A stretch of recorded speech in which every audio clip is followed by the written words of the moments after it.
we're gone. Okay, everybody's quiet. Okay, I can do this. I'm going to call this meeting the Oskaloosa City Council to order. Today is Monday, April 6, 2026. We start with the invocation from the Bridge Church. Yeah, let's pray. Jesus, we thank you for the opportunity before a city council meeting to talk to the living God, Lord Jesus. What a privilege it is. And so, God, I'm just mindful tonight. We all came from work or school or kids, but I think we just need to take a moment right now and just invite the Prince of Peace just into the room. And so maybe we just take a deep breath. Lord, all these people in this room, they're fighting for peace. They're caring for peace in the homes of every family in this city. And so, God, I just pray for the peacemakers that are in this room, the ones who are willing to tackle issues because they care about people, put themselves out there because they care. And so, God, I just pray for courage in this room, pray for wisdom for where we need it most, and discernment for maybe where we don't know we need it. God, I just pray that your presence would be here in this room, that you would be moving in our hearts and our minds. And Lord, above all, I think all of us are striving and working for peace. And so, God, we're just going to ask on the front end, would you be the one that gives us peace and help us to be ushers of that as well? Lord Jesus, be with us tonight. In Jesus' name. Amen. Amen. Thank you. Join me in the Pledge of Allegiance.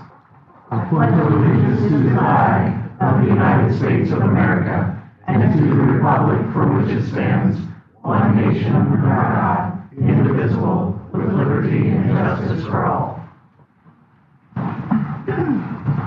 Roll call, please. Ibrahim? Here. Ford? Here. Almond? Here. Caligiuri? Frost? Here. Hermsen? Here. Holmberg? Here. Okay, thank you. First item on our agenda tonight is the opportunity for community comments. This item is reserved to receive comments from the community for concerns whether or not they're on the current agenda. The community is encouraged to speak before the mayor and city council, asked to keep statements brief, time limited to no more than 3 minutes. Any questions are to be asked of the city staff, the council members, or the mayor prior to speaking to the full council. So that way concerns can be properly researched and then answered away from the meeting. Comments are to be directed to the mayor and city council only. We do have a protocol where those wishing to provide a comment during the meeting need to fill out a yellow slip ahead of time and then give that to me, and then I'll call people to the podium one at a time.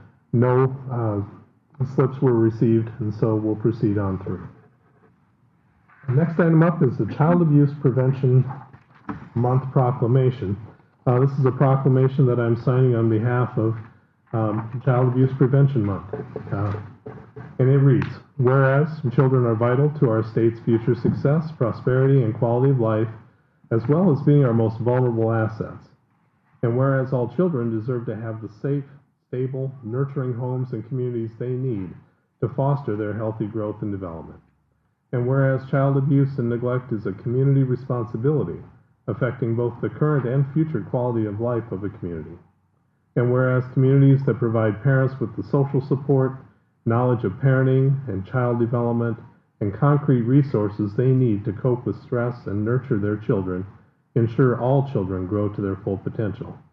And whereas effective child abuse prevention strategies succeed because of the partnerships created among citizens, human service agencies, schools, faith communities, healthcare providers, civic organizations, law enforcement agencies, and the business community. Now, therefore, I, Mayor Dave Kreutzfeld, hereby proclaim April 2026 as Child Abuse Prevention Month in Oskaloosa, Iowa, and urge all citizens, community agencies, faith groups, medical facilities, elected leaders, and businesses to increase their participation in our efforts to support families, thereby preventing child abuse and strengthening the communities in which we live. Signed of April 2026. Pam, would you like to speak to this? Sure, I will. Do I need to Yep. talk here? So I'm Pam Bedker, and I help provide child abuse prevention programming in their area. Children are remembering, or we're thinking about children with pinwheels because they remind us of a carefree time in our life, and we want every child in our area to have carefree children or childhood. well, they'll have kids someday too. But anyways, to have a carefree childhood.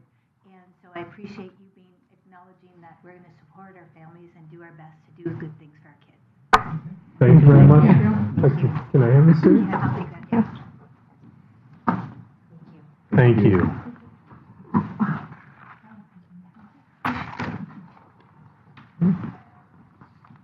Next item up is the consideration of the consent agenda. The items that I wanted to address, item D, we're going to pull that off and vote separately because of an abstention. We do have item F. That's a resolution approving and adopting the proposed 2026 budget amendment. Item G is to consider a resolution setting the time and place to conduct a public hearing on Oskaloosa's capital improvement plan for the fiscal year 27 through 31. That's also on April 20th. Item J is to consider an ordinance to amend Oskaloosa City Code Title II having to do with the creation of an Arts and Culture Commission. The third reading is on a consent agenda. And then finally, the consideration of reappointing Michelle Kent, item K, to the Municipal Housing Agency. Do we have a motion of support for this consent agenda? So moved. Second. Okay, any discussion? This is minus D. Minus item D. Roll call, please. Sword, Yes. Almond, Yes. Drost, Yes. Hermsen, Yes. Holmberg, Yes. Ibrahim, Yes. Okay, that passes. And then item D, that's a consideration of for a couple of entities. Do we have a motion of support for that? So moved. Okay, any discussion? Roll call, please. Almond, Yes. Drost, Abstain? Hermsen, Holmberg, Yes. Ibrahim, Yes. Sword, Yes. Okay, that passes. Getting into the regular agenda, on the agenda, Stacy Lovan from the Greater Des Moines Partnership presenting on their efforts of economic development regarding Oskaloosa. I see Tiffany here as well. Good evening. Hello, Mayor and members of council and staff. Tiffany Tauschak, I'm the president and CEO of the Greater Des Moines Partnership, and joined by my colleague Stacy Lovan, who leads our economic development team and efforts. So really pleased to be here with you tonight and provide just a quick update on what's happening with the Greater Des Moines Partnership in collaboration with you and your team. So first, just want to say thank you so much. I don't know if there is a PowerPoint. There is, it's opening slowly. I wanted to make sure I was keeping up with you. So first, I want to say thank you so much for your continued investment, involvement, and engagement with the Greater Des Moines Partnership. Also want to point out that we have two local leaders who are very engaged in the Greater Des Moines Partnership, with Shelley and Beth here in the room tonight as well. Shelley serves on our executive committee and partnership board, as well as leading our economic development efforts, and Beth has been very involved for quite some time with our economic development practitioners and board as well. So here we are. So this is a quick overview. We'll go to the next slide, please. Next slide. So just to familiarize remind you of the Greater Des Moines Partnership. We are the regional economic development and community development organization. We focus primarily on economic development and talent development and leverage public policy as a supporting strategy for that work. We represent 400 plus investors throughout the region and 7,200 regional chamber members. So with that, we're the second largest regional chamber of commerce in the entire country. And that is helpful when we're trying to get noticed on a federal level and, of course, within the state as well. Next slide. So we recently shared that we are counting and paying attention to the population growth in our region. We are currently at 940,000 people in our combined statistical area. That's really important because once we get to 1 million, then we will instantly be eligible for additional economic development projects that are very, very competitive and sought after. So we continue to have great wins along the way, but want you all to know that the sooner we can reach 1 million population, the better for all of us. As mentioned, we are the second largest regional chamber of commerce in the entire country. Next slide. And we go out every 5 years and ask for, basically do our fundraising for the next 5 years of operations. And our funding currently goes through 2026. 7, and these are those 5-year strategies that our investors had asked us to really focus on. So every year we do an annual plan that ladders up to this plan. So next slide, you can see these are 2026 priorities. So no surprise, economic development and talent development are top of that list. Quality of life projects continue to be very important. We are leaning into the AI and innovation space quite a bit, and happy to talk about that more if you're interested. And we want to continue to position our region for continued growth and for the future, and we believe storytelling is a key piece of that. So this is just a quick fun fact for you. We currently have $5.7 billion of capital investment and economic development projects in the works right now, and another $2 billion in the queue. This is really unusual for a region our size to have this amount of work in the works. So wanted to call that out and also share with you that we recently shared this with national media. It was picked up by over 300 national media outlets, and that's part of what we do is we generate that positive storytelling, positive attention related to our region so that we can bring back those economic development leads. With that, we have the expert of economic development, Stacey, to share more. Thanks, Tiffany.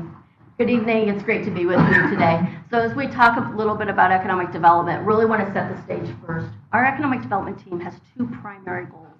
First, working with local companies who are here and are growing and expanding, and how do we help them further invest in our community.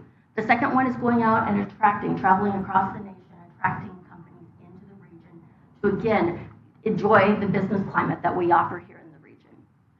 Since we were formed in '99, we have had over $17 billion of economic impact, 787 projects that we've worked on, and over 39,000 new jobs or retained jobs in the region. This is just some logos of companies that we've worked with in 2025, just to kind of give you a feel for the types of companies we work with. So focusing first on business retention and expansion, and I do want to stop for a minute and recognize the Mahaska Chamber and Economic Development Group, because we work very closely with Deanne and her team at the Chamber. And we do, Ryan Carroll just completed several business retention and expansion visits here in Oskaloosa in March. So want to really highlight that. But the purpose of this program is to be out talking to businesses. What is happening in their business? What are they watching in the community? What's maybe are some roadblocks that they're having to deal with? And how can we as a community in a region address those issues? We know that 80% of our business growth will come from those local companies. And then if you shift to business recruitment, we as individual communities, it's hard to go out and be marketing nationwide and out promoting and selling the region. So we take that on and do it as a group across for the entire region. We do a lot of our work in conjunction with the Iowa Economic Development Authority, who's out marketing the state, but then we do our own marketing efforts, which I'll get into a little bit, but one of those is through a digital marketing campaign that we'll talk about a little bit more in detail, but it's really promoting through the web, what's happening in the region. We know that marketing is important, and we know that we have to position ourselves to lower the risk for businesses as they are trying to decide where to locate. There are more than 10,000 economic development organizations across the U.S. competing for 100 to 200 projects, major projects. A major project is a project that's over $100 million. For our region, these are the 6 targeted industries that we focus on. We will work with companies in other industry sectors, but really focus on the advanced manufacturing, insurance and financial services, agricultural innovation, logistics, data centers, and technology.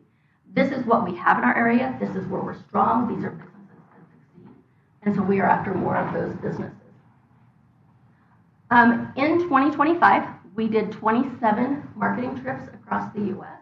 These are a list of the trade shows and the conferences we went to. Trade shows, we focus on specific industry sectors. And then our conferences, a lot of those are geared towards site selectors. People who, it's their job to help businesses find where they will locate. And then we also do metro recruitment trips. And a metro recruitment trip is where we go into a large metropolitan area, Dallas, Minneapolis, Chicago, and we have about 12 to 15 appointments in that city talking to businesses who make sense that they should be in Iowa if they're not, or that they are site selectors who are in those regions or headquarters. We do a lot of headquarter visits while we're out and about. Our leads, just to give you a feel, we had 140 leads in 2025. 83% of those were locally generated through the partnership. 17% came from the state. If you look at the 10-year history, it's about the same. 19% came from the state. 68 were direct to the partnership, and I want to highlight that 13% that came from local partners. Sometimes our leads come through the local city, and then we are brought in to provide the support that is needed. So I want to call that out. And that our leads came from 20 different states and 11 countries. So you can see where we are getting leads, what companies are expressing interest in our area and where they're from. So the other key piece is talent development. So just to give a quick flyover of some of the work that's happening in talent space, we have a program basically from K-12 up through interns, through colleges and universities, and then of course the current workforce as well, making sure that we're continuing to offer skilling up opportunities, reskilling opportunities.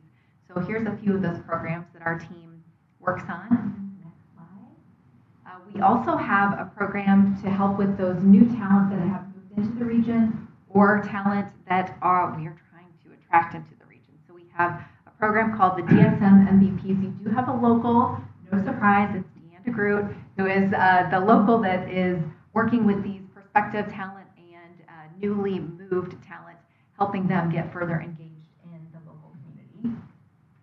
We also work quite a bit on bringing together the rural, urban, suburban leaders. Thank you again to the mayor who served on our mayor's panel at the regional summit. We had about 400 people at that event, and we heard over and over again how the mayor's panel was their favorite part, and it was because it was just a very real, candid conversation. People really enjoy hearing from you all, so thanks again for that. And then we also offer small business support. So think about any of the businesses in your community in Oskaloosa that you'd like to get more involved in the partnership. These are services that we offer. There is not a fee. We do fundraising to basically supplement so they can participate for free. So we have a business incubator and a business accelerator program, as well as entrepreneur field days. And state policy. So I mentioned that public policy is that supporting strategy. We do have a state policy agenda focused on economic growth, workforce readiness, and housing. And we also have a federal agenda where we're focused on regional transportation, permitting reform, workforce funding and programs, and of course housing, which we know we've worked quite a bit, and you have worked quite a bit on the housing initiatives, and happy to continue to be a resource if we can on that front as well. And then just a number of policy events that we host throughout the year. These are opportunities for our investors, affiliates, and any of our regional chamber members to get involved if they're interested. And then to wrap this up, we have just a few quick rankings to highlight. I want to call out in the top center, we just recently received, as a region, being the top metro, #2 metro for number of economic development projects underway. So this is another just signal of the momentum and growth that we're seeing throughout the region, and that's, again, thanks in part to our relationship and partnership with you and other communities throughout the region. And then the next slide, our population growth, we continue to outperform our peers, which is great in terms of population growth and employment growth. So I wanted to lift that up. And we have a number of different events and regional activations, including some that we've hosted here in Oskaloosa. I think the hide and seek ornaments you keep was here recently, so happy to work with you on that and other activations. And then that storytelling piece. We want to make sure that we're doing our part to support your efforts with getting the word out about the great things happening throughout the region, and of course specifically locally as well. And to wrap that up, we do have a new Greater Des Moines story, so a storytelling hub that we just recently rolled out. So if you know of any good stories that we can help tell, we're only sharing positive news. That's the goal, only positive stories. Former journalist, so soft spot in my heart for those positive stories. So please let us know how we can help get the word out about the great things that are happening here. So just really continue to enjoy the partnership and relationship that we have with you. I want to call out that we do have a number of offerings that we provide to you as benefits. We can send that in as an email, follow up with additional information, including a quick overview of different ways that we've worked together. But wanted to call that out. And then finally, just additional calls to action. We are here as a resource for you. We are here to serve you and our region, and we do all that we can to support your efforts. We really enjoy working with you. I really appreciate, Mayor, you being just so engaged and willing to meet with us anytime we are in the area, and just your continued engagement is very much appreciated. So with that, we're happy to answer any questions.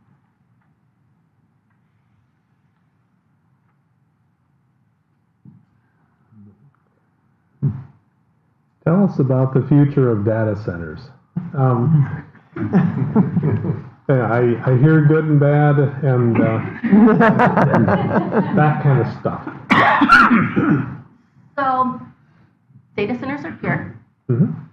As long as we keep using our phones, and as long as we keep doing videos, and as long as we keep wanting more and to make work faster, they are going to be here to stay. It is something that it is part of infrastructure based on where we are headed with AI and everything. So it depends on how you look at it. There are some that you do have to watch. You do have to look at the environmental piece. You need to look at the resources that are used. However,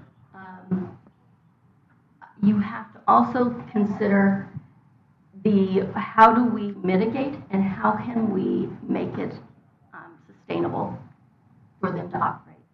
So whether that be through, you hear about water. Well, they now have closed loop systems that do not use the large amount of water that you hear all the time.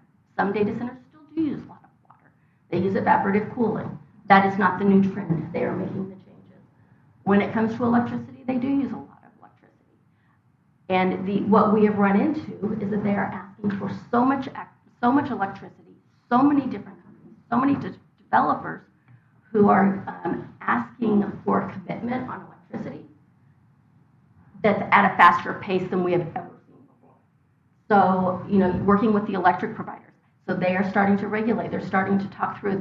When they get agreements, they are preparing for the generation that it will take before they will commit to fulfilling that agreement. So it's taking proactive steps. If you're looking at zoning, you hear sometimes about the noise or the lights.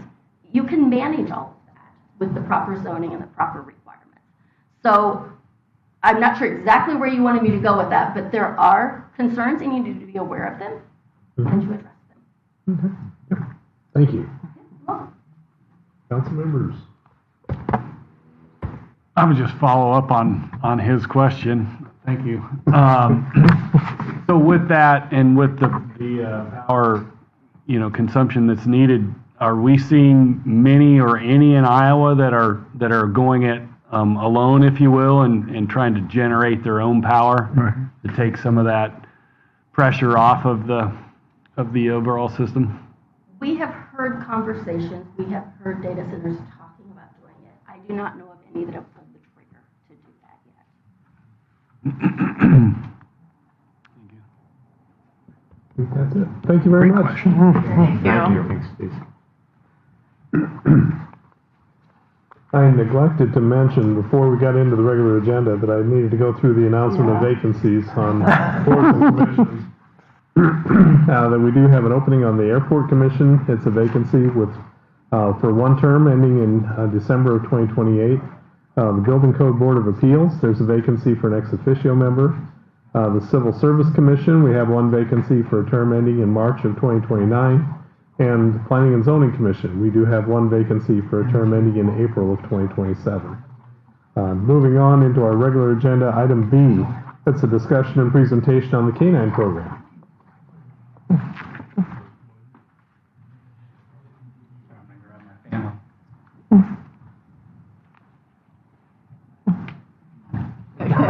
The sun's being good, so.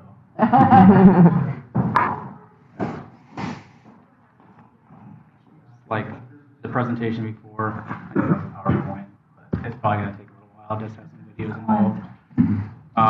For those that don't know me, my name's Austin Rogers. I'm a supervisor with the Oskaloosa Police Department.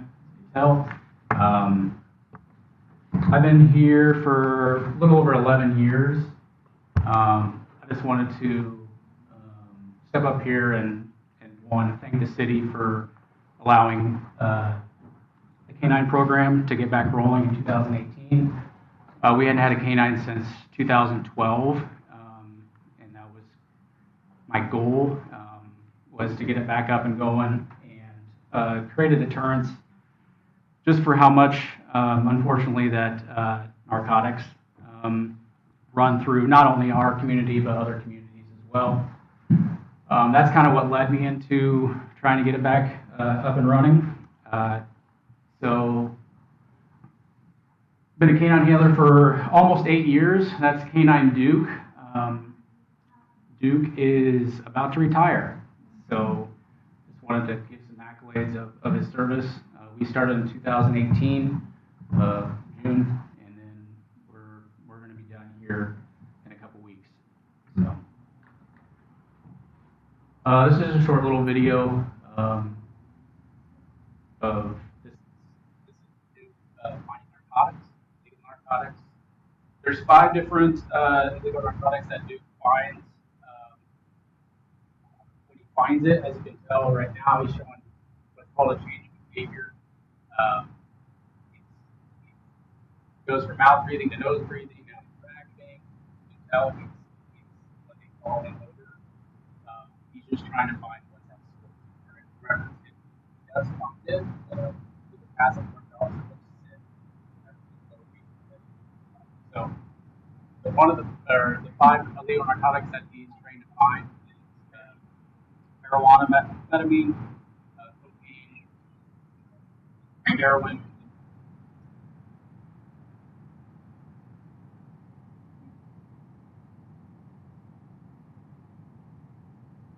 Slides with different images.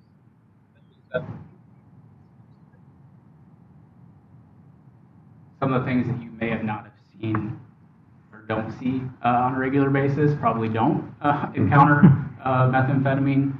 But unfortunately, what I've seen in the past, or actually since I've been hired and since I've had Duke, is methamphetamine is a drug that we find almost just as current as marijuana. So since 2018, Duke's alongside me in the back of my vehicle every time that I work. We've accumulated 285 arrests, and we've filed 697 criminal charges.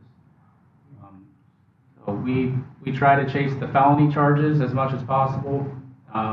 Usually that's the large quantities of narcotics or any serious crime, whether that be domestic related or such. We average, I think it was back there, 18 or 19, about 19 narcotic related arrests a year, or have, and that's not including mutual aid. So mutual aid wise, when we first started, we were essentially the only canine team in the area. Now it's blown up. There's canines everywhere, which is awesome. But we were super busy when we first started. We were called out to, there's a slide of all the different mutual aid areas in the region, from the state patrol calling us out to Ottumwa to I've been up north. There's a list of them, but we were running like crazy in the beginning. But I'm glad that there's the canine world has evolved, and there's more and more dogs being produced in Iowa. So, if you go back, maybe. I was trying to, just keep on going forward.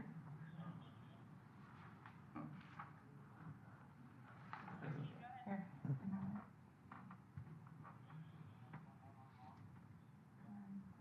Whenever she gets it to pull up, I have kind of an average amount of drugs that we have seized since 2018, and this is not including mutual aid or any drug task force assistance. Yep. So methamphetamine, we have about 100 grams per year. Again, the street value, it fluctuates, but it's kind of in the above 2,000 range. Marijuana, 120 grams, cocaine, 10 grams, and then we see very little of heroin or MDMA. So, I've had a federal case with K-9 Duke that involved with a firearm with essentially a dremelled off serial number on the gun, and then a large quantity of methamphetamine. These are just the charges that he was, or what he was charged with.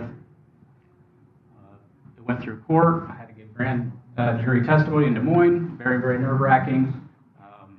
But he did get 10 years in prison. These are some of the seizures that Duke's had.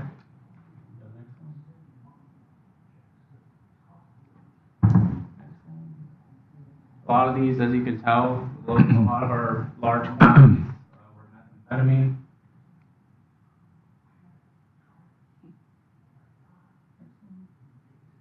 Were these all local? All local. Okay. Yeah. All these specifically were local. I wasn't able to obtain, there are a few images, I think, towards the end where we've assisted like the drug task force, where we went into an actual marijuana farm out in the county. But it was pretty easy to find with the human eye. So deployments that deter fleeing or fighting. So Duke is trained for apprehension as well. So he does bite if he's needed. The deterrent though is just been him. He's a large black German Shepherd. So whenever he gets out of the car, a lot of people kind of just like, we don't want to cause any more problems. So, but there are times that he has had to apprehend subjects. But a couple examples where to deter the fleeing or fighting. Incident month-long investigation. We had a search warrant that we assisted on out in the county. The warrant actually led to Centerville.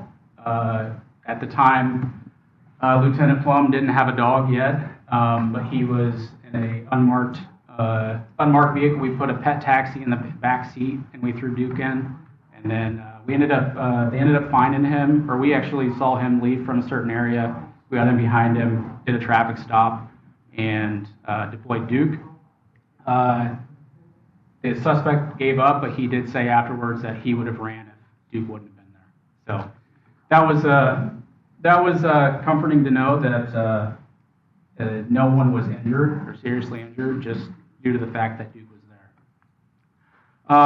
A male fleeing or from us on a four-wheeler in Oskaloosa. He bailed out in a wooded area.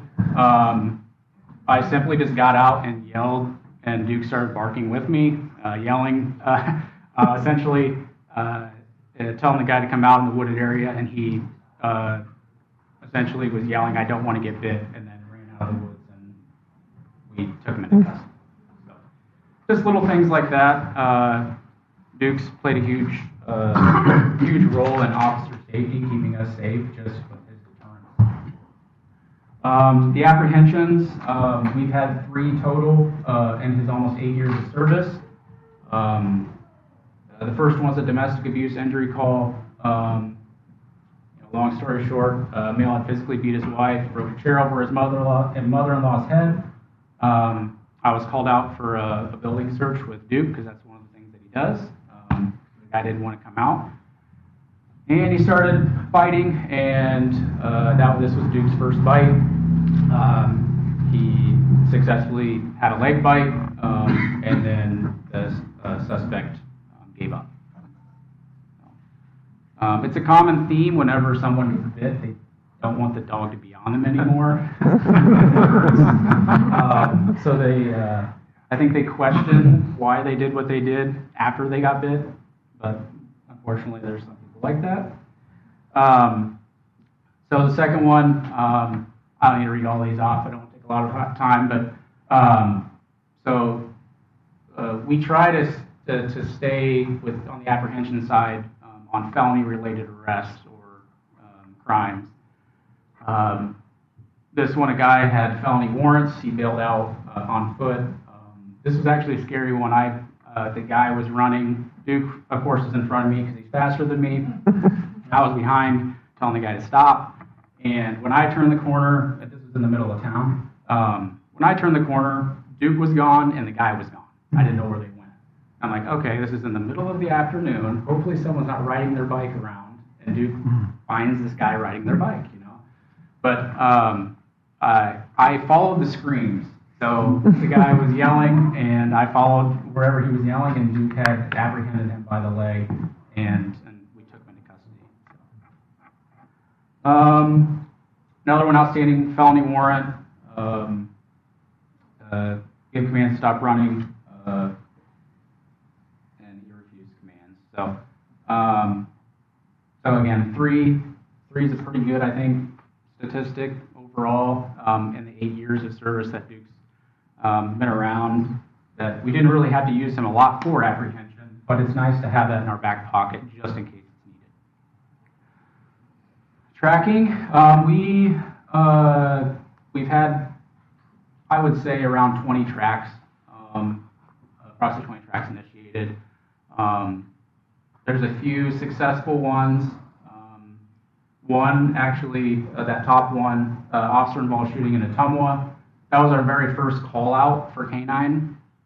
I was super clueless as to kind of what to do, because I want to say it was like 2 weeks into me having Duke.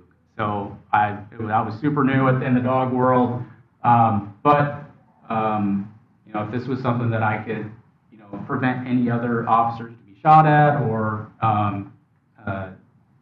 potentially get this guy, into custody, we went down. We got approved by chief, and we went down to assist.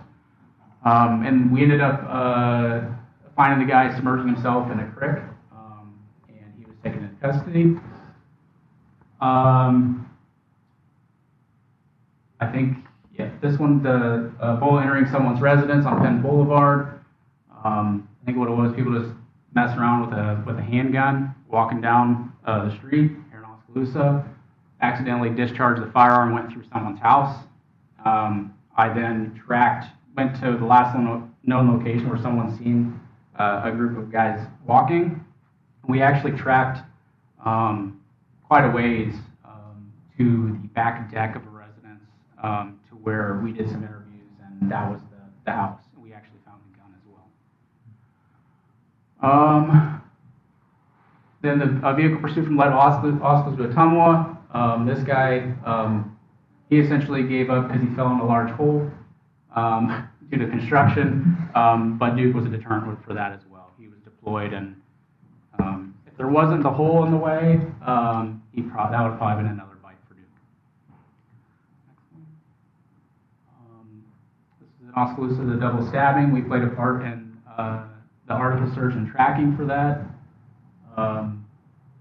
Stolen vehicle from Oskaloosa. This actually was pretty recent, 2 or 3 months ago. Vehicle is located in Eddyville. Suspect fled on foot. We didn't have any information other than someone from Casey's called this guy in because he had been doing burglaries here in Oskaloosa and ended up stealing a car in the process of it. So we got called out for a track, and he started showing good tracking behavior to me, and we ended up finding him a few blocks down the way and took him into custody. All right, so our community events, we've been involved with quite a few. I'm not going to name all those off. Those are all the community events that we've done. We've, civic organizations, different schools, churches, 4-H groups. We try to be present as much as possible. For me working nights, I try to be awake during the day as well. But I think these events are super important.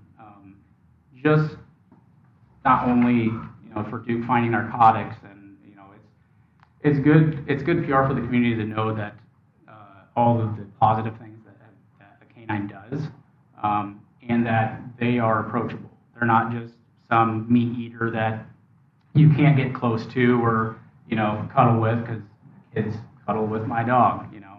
It's good, but, you know. Duke is essentially the part of our family. So, it's something that we like to be out in the community and show the good that Duke does. This is the mutual aid. So again, from the sheriff's office, before they had a canine, and sometimes we even assist when their canine's not on duty, to Washington County Sheriff's Office, the DEA, Centerville, you name it in the area, we've probably done it, or assisted with it. So school sniffs, this is the deterrence to drugs in schools.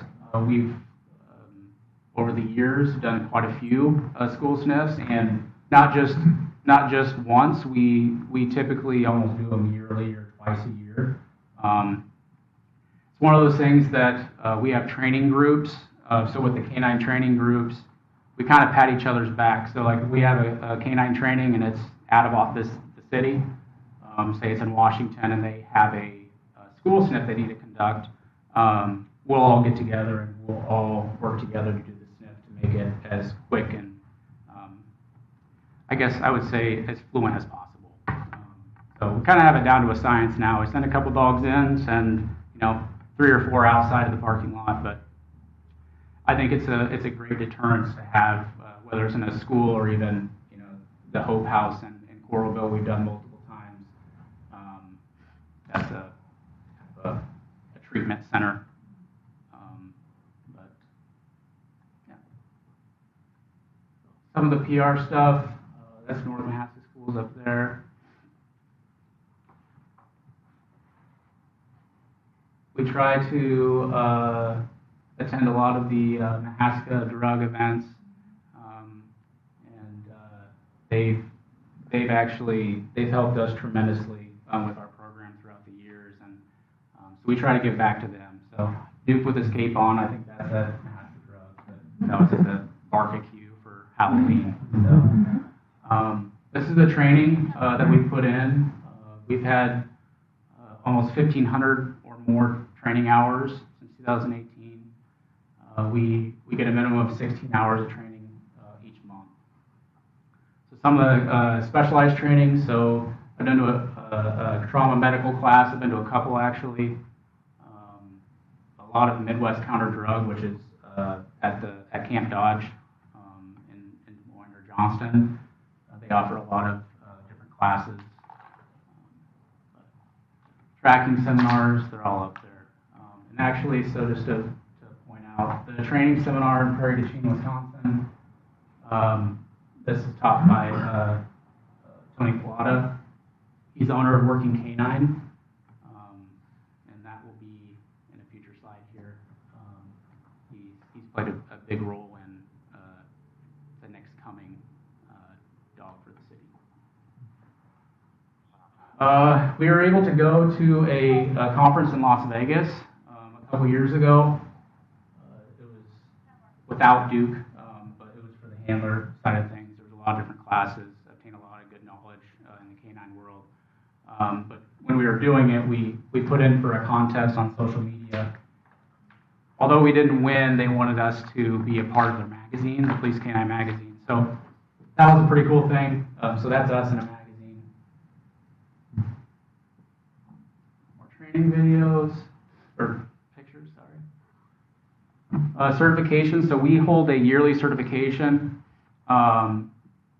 We've tried really, really hard each year, not just to get a trophy, but to be a very strong canine team together.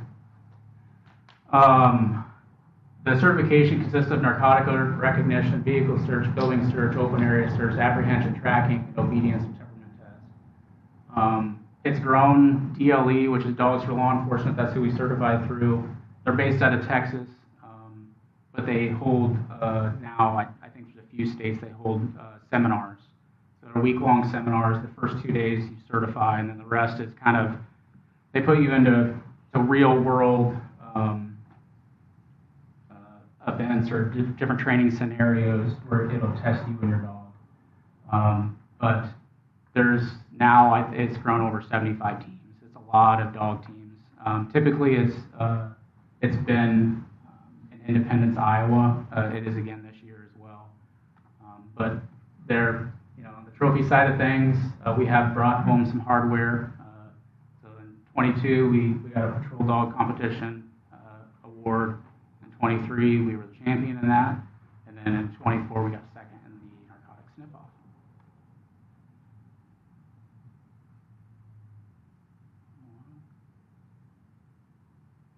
But just even like 4-H or people just donating, even kids. That young lady, I can't remember her name, but I have that. It's like a wood art that was made. I want to say she helped her dad or something of that sort, but it's hanging in my office. But just little things like that, just to appreciate what we've done. It means a lot, and coming soon. For those of you who don't know, we have a new dog being trained or has been trained in Canada. His name is Rhodey. It's spelled odd, but it is pronounced Rhodey. He's 2.5 years old. This is that Tony Pilata. I met him through DLE, which is our certification. And he has a wealth of knowledge for dogs. He eats, sleeps, breathes dogs.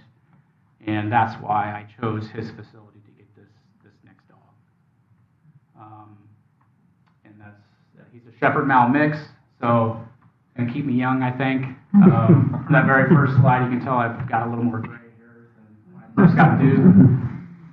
But here's Canine Rhodey. This is the video. So he's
there's that marijuana farm there that he's laying on top of.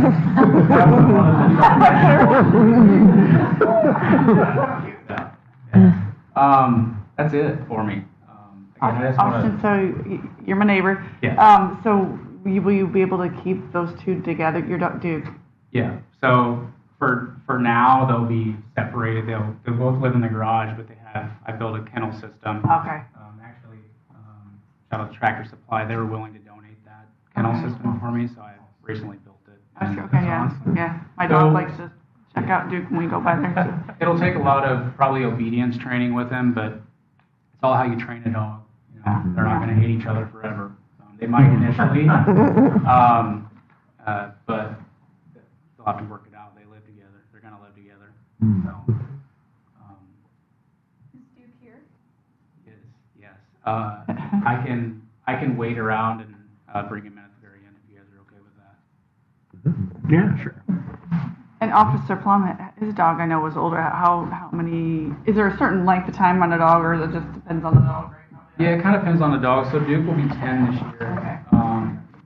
And not that he's like terrible in health, but I mean, he's got a thyroid condition, he's got a tear duct condition, so he takes multiple pills a day. And he's getting to the point where training, whenever we're at the end of a long training day, he doesn't move. Like he'll lay down and he's not moving. Yeah, my dog is the same. No, I got you. I know exactly. So I just knew it was time when I requested to get another K-9. Again, thanks to Chief and the city for allowing me to do it again, because I love it. But when I knew it was time, it's just, Yeah. And John's dog is, how old is John's? John's wasn't, his wasn't. he's old. not too old. Oh, okay, I thought he was, okay. 4 maybe. He's 4 or 5. Oh, I okay, think. okay. Yeah. There's an invitation there, I guess that was, and then a lot of the good photos, like the photo that was put into that magazine, Oskaloosa News, actually took a lot of good photos throughout the year, so wanted to thank them for doing that. But there's the retirement information for Duke. We are actually having a retirement party for him on the 17th. I have flyers made out. I'll leave here as well. But if you would, join us in celebrating Duke, Duke will be there, mingling. But from 2 to 4, it's open to the public as well. So. Any questions? Sorry if I took it a little too long. But Oh, very good. Very impressive. Very impressive indeed. So, thank you. Moving on to item C. This is to consider a resolution approving an agreement with Union Pacific Railroad. It's for a public highway at-grade crossing on South 31st Street. Staff received an agreement from them for improvements to the highway at-grade crossing. The improvements are necessary for completing the southeast as planned. The acronym UP has requested the following payments for completion of the project.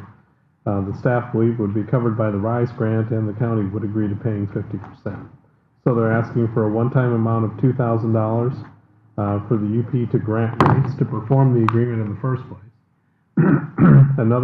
Second is a one-time estimated amount of $1,016,093 for Union Pacific to perform the construction of the project, and then a one-time payment for flagging or other protective services necessary in order to get the project done. In addition, the agreement stipulates annual payments to Union Pacific after 3 years, which would be entirely the responsibility of the city. $14,284 annually for the signal maintenance fees, and then an additional $2,114 annually for surface maintenance fees. So in total, the city's portion of the agreement would be approximately I'm sure if I'm reading this right, would be, so what is that dollar figure? It's reading as 178 million. And I know that can't be right. Yeah, 178,000. 178,166, I'm sorry. Plus the $16,398 annual payments beginning after 3 years. So staff has discussed the terms of agreement with the county. They've told us that this type of agreement with the railroads are currently pretty common, and that the railroads typically have a take it or leave it approach to agreements. And so additional expenses associated with the section of railroad crossing over Highway 23 will also be necessary for completing the project. So staff is recommending the council approve a resolution authorizing mayor and city clerk to execute the necessary documents for the purpose of approving the agreement with UP, or direct staff on negotiating with UP. So that's what council's confronted with. Do we have a motion regarding this agreement with Union Pacific? I'll make a motion. Okay. Second. Okay. And so the approval would be for everything that's been stipulated, read out. Okay? Discussion. Go ahead, Janet. The 178,000, is that for the flagging portion of that, or what is that part coming from of the 3 items above? Just so we have clarification. So that is for those 3 items. Well, so first of all, the flagging is not included in any of this because they did not give us an estimate for it. They've told us there'll be a cost for flagging. Yep. They didn't state anything about what it was. The 100,000 order number is what the sum of those 3 items comes out to be currently, minus flagging, after taking the 65% that the RISE grant would pay and then splitting the remaining cost between the county and the city.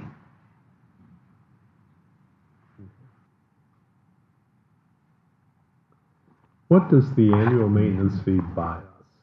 I mean, they're demanding a maintenance fee for the signal maintenance, $14,000 a year. Seems like a lot of money for preventive maintenance on those things for just. Right, more than the surface maintenance. Yeah. And so, I mean, does that entitle us then to anything? Like to say that no, they have to have our standards on the surface maintenance or something to that effect? We wouldn't have any particular authority to order them to make improvements if we thought something was deficient. Any sense of where the $14,000 figure came from for the signal maintenance fee? So I do know that the signals are expensive to put in. The railroad has a lot of specifications as to what they want. I couldn't tell you that price is accurate or not. I don't have those costs for the railroad. I'm certain that they would charge us that if we wanted to do something to the railroad crossing, for instance, on A Avenue, but I can't really speak to their costs.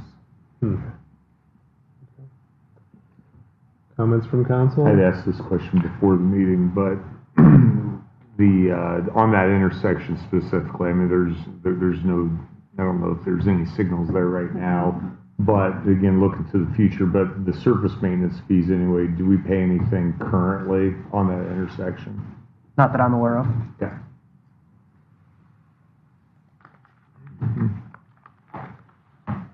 The other thought going through my mind on this, I mean, this is part of the Southeast Connector, great project for the community. If there's any good news, the phase 2 of the project came in over $1 million under budget. So I mean, we had that positive news out of it, which more than makes up our portion of this, the upfront cost anyway. But I think to the last comment on the agenda item, when I think the statement is accurate with how much room do we have to negotiate? I don't know that we do. It's a kind of a take it or leave it deal based on past experience. I think it is worth asking about the maintenance fees. Doesn't hurt to ask and No, I try. agree. I think, yeah. I think we should understand it. Yeah, just to understand what we're buying or what we're funding, more like. But, yeah. Okay. I guess one last question. If we didn't approve this, what does that do to the overall project? I have not spoken in depth with the county about what could happen. There's a few possibilities. One is we could try and retrofit the project to not change that crossing at all. I don't know what that would look like or how feasible that is. It would certainly be challenging for a couple reasons. One other thing that I've looked at as a possibility that the city could approach it as is, really this intersection serves very little. It serves, Mid-American has a station there and World Food has their access through there. We could look at doing an alternative route and just closing this intersection is another thing that we could do. The one difficulty with that is anytime we get rid of a crossing from the railroad, we're never getting it back. We're never getting it back. So that would be a challenge. Really, the primary reason I wanted to bring this the way it is if we do want to negotiate this, and it does present the potential problem of causing a delay for the Modes project. And I think along those lines, Sean, thank you for having looked into what those other options are, number one. Number two, when we look at that Modes, the larger project for what comes next, that intersection is one of those pieces that ends up feeding that roadway through the industrial park connection to Osborne and on north.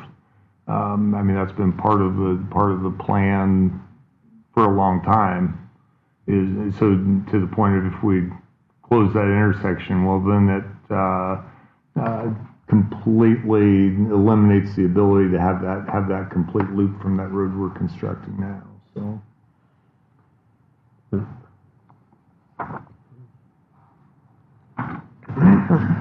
Roll call, please. Rost, Yes. Hermson, Yes. Holmberg, No. Ibrahim, Yes. Ford, No. Holman, No. That ties it. Okay, see you at the next meeting. I wasn't really done. I'm sorry, Mayor. Oh, okay. So just for clarification, specifically, what are they going to do to that intersection? What are we asking them to do? So we're slightly realigning it, which is the minor part, but also they're gonna add signal controls to it that don't exist currently. Okay, so you say slightly realigning, tell me a little bit more about that. Just the location where it's crossing the railroad is moving, not very far, but far enough that it's a reconstruction. So it's like, I'm just trying to understand, we're gonna move it a little more north, a little more south, east, west, I'm not 25 sure feet? I'm not sure off the top of my head, which direction, but it would be like 10 feet. It's mostly in the same general location, but if you move a road even a foot, you kind of have to redo a lot more than that. What is the advantage or the benefit for us moving it? Just to facilitate the modes project is part of how that's designed, to align everything. It'll align it with what's planned on the other side of the road from there. I can get you some more details about what the plans are and why it needs, even if it wasn't going to move, it needs to be upgraded as a part of the project. So was this a surprise to the project, or, I mean, why wasn't this anticipated, this move, and budgeted where it was? This has been anticipated and budgeted. Okay. Just now is when the railroad got us an agreement back. Okay. We actually, when we bid phase 2, a part of that we discussed was this originally was going to be a part of phase 2, Okay. but because we didn't get a response from the railroad, we had to delay specifically this into its own phase. Okay, so in our original budget, we assumed, or is this more than what we kind of assumed that this crossing would take, or? The main thing is that the annual costs Right. after 3 years, Didn't really those have weren't really planned as a part of the way we budgeted. So that's the main thing that's different from what was expected. Okay. And I think, Andy, just as I was just scrolling through the plans, and this is just based on other conversation I've heard with roadways and intersections, is I see it as it's lining that intersection up with Highway 23 as a better 90-degree intersection at that roadway rather than the way, because that's currently an odd road, right, Sean? Yeah. You distracted me. Sorry, Andy. All right. So, and the reason for putting a signal is just, The railroad likes to have their interchanges controlled better than they used to. At-grade crossings, just uncontrolled at-grade crossings were pretty common, and the railroad really doesn't like having no physical control over them if they can. okay, I didn't know if there was some regulation there that was changed, or? The regulation is the railroads get to decide what they want their crossings to look like. I was going to ask, then I would assume based on the maintenance request or requirement that all of our other crossings have a similar mechanism for them that we're paying for. So currently, we don't really pay for those, just because at the time that they were put in, the railroad put them in and of their own volition and didn't have this type of agreement in place. This is something relative to those crossings that's newer. And they are enforcing this. I mean, this is not, again, this isn't a city problem. This isn't a county problem. The Iowa DOT has the same thing that they've stated to me, that the railroad wants these types of agreements at their at-grade Almost crossings. like things are grandfathered, but Yeah, and then when you have a Right, new the railroad can't- construction, yeah. Right, that's the railroad using. Because I was going to ask about then, I guess it would be east of Cable Bay. Osborne? Sorry? East of Cable Bay. Maybe it's a little northeast. But I wondered about, if that would be That's another location. The signaled railroad. also, but Yeah, the railroad could ask for a similar agreement with Osborne. but we're not actually doing any changes there, so it's less likely, correct? At this time, we're not, the Modes project doesn't do anything with that crossing at Osborne right now. Yeah. Thank you, Mayor. Okay. Very good. Moving on. Item D. This is to consider a resolution approving an agreement between the City of Oskaloosa and the Mahaska County YMCA. It's regarding summer swimming lessons at Edmondson Pool. City has received a proposal from the Y to do swims instruction sessions between June 8th of 2026 and July 30th of 2026. Lessons to be held at the Edmondson Pool. To ensure the success and safety of the sessions, the Mahaska County Y would provide the qualified swim instructors, while the City of Oskaloosa is requested to supply the certified lifeguards and allow use of Edmondson Pool for the classes. City and Y personnel believe that this collaborative effort between Mahaska County YMCA and the City of Oskaloosa is of great benefit to the community. It provides invaluable swim lesson instruction to local youth and instills vital life skills and promotes a healthy lifestyle. So in 2024, when the initial agreement was established, the YMCA was able to provide over 400 swim lessons to the youth of Mahaska County. Staff is recommending approval. Do we have a motion to that effect? So moved. Second. Okay, any discussion on it? They taught my children to swim, so it's a life lesson that I need. Good thing to do. Roll call, please. Hermsen? Yes. Holmberg? Yes. Ibrahim? Sword? Yes. Almond? Yes. Frost? Yes. Okay, that passes. Item E.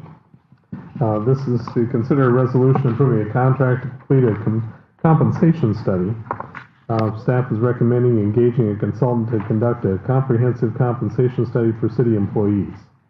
The purpose of the study is to evaluate current pay structure, ensure internal equity among positions, and assess competitiveness with comparable municipalities and the relevant labor markets. Request for proposals for the compensation study was approved by council at their February 2nd, 2026 council meeting and was released on February 9th. Total of 14 proposals received.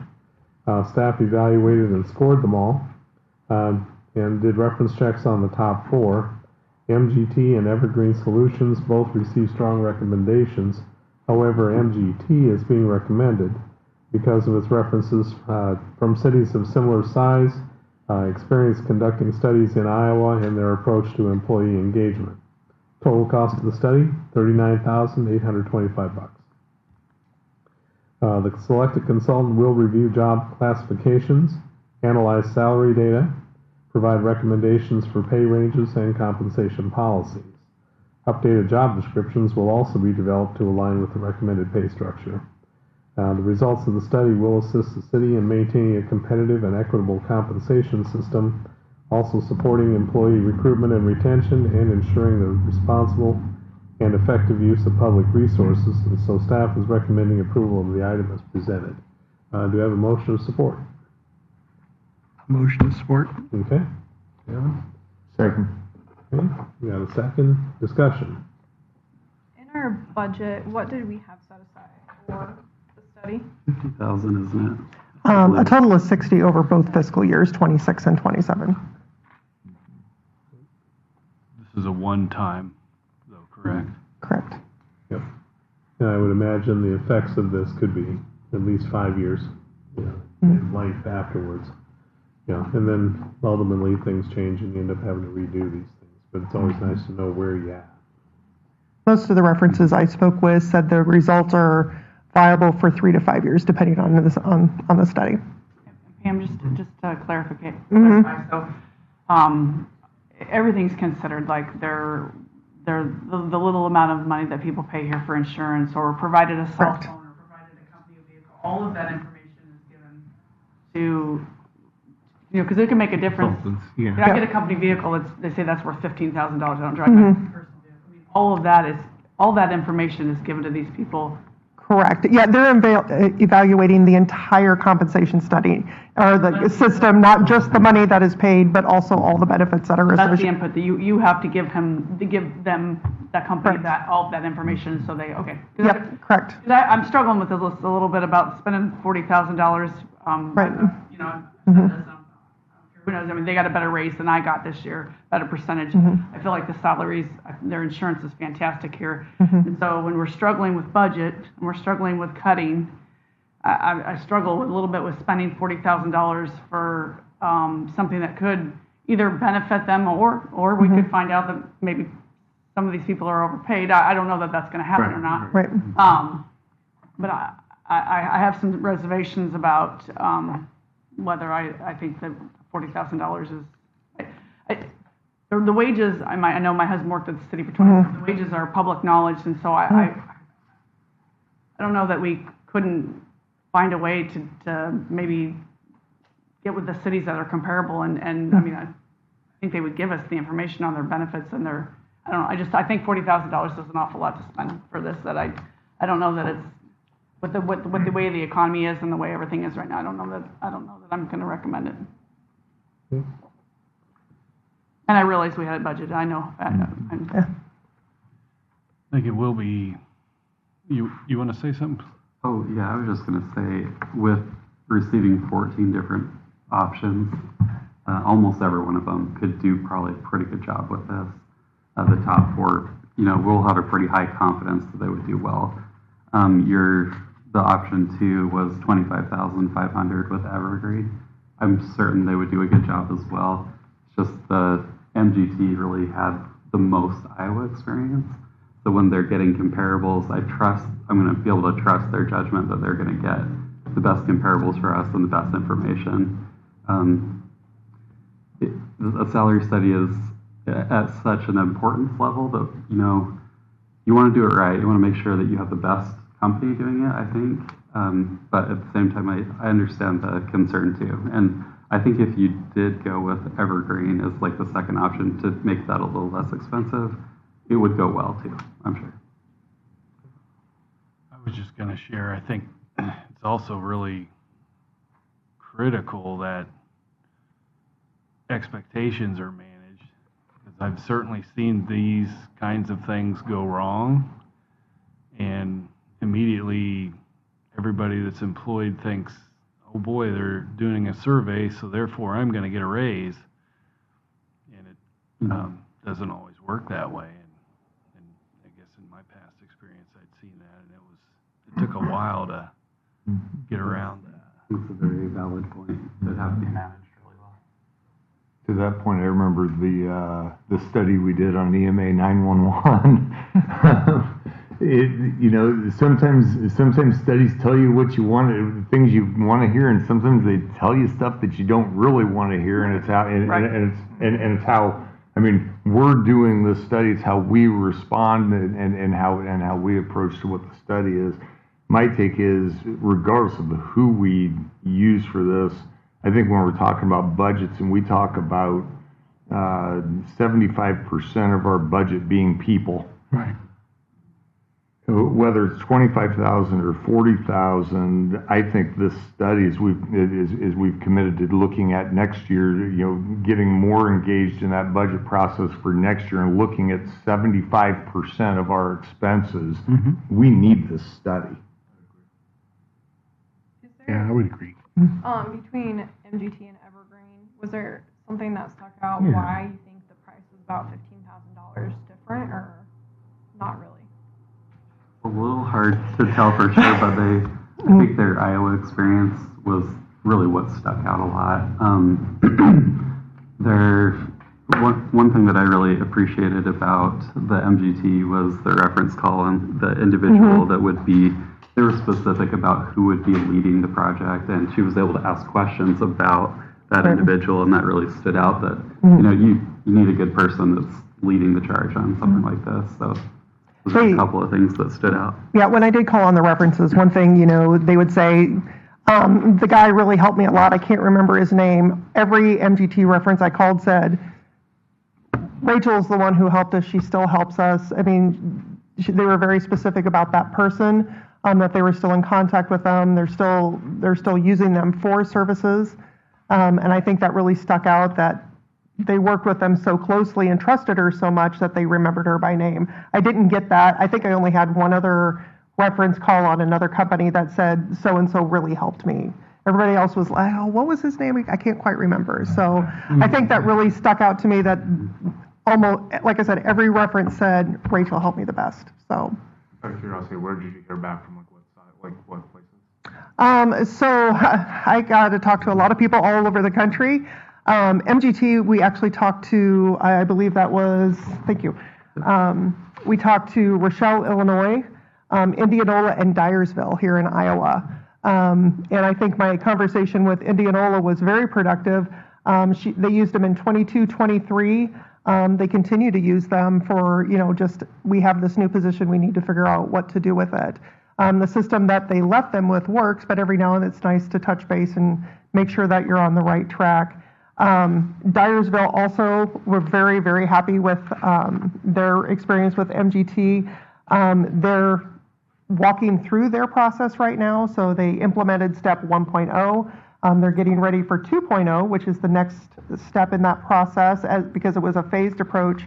And then eventually they'll be on to 3.0. With Dyersville, they did their complete study in COVID, so everything was 100% virtual, which was a new situation for them. And he said it went very, very well. It was a good process, good methods, and they were very happy with their experience with them. So it sounds like in addition to just the salary sort of, again, like here we are, apples to apples, that they've got some recommendations of what maybe or should change possibly around. Right.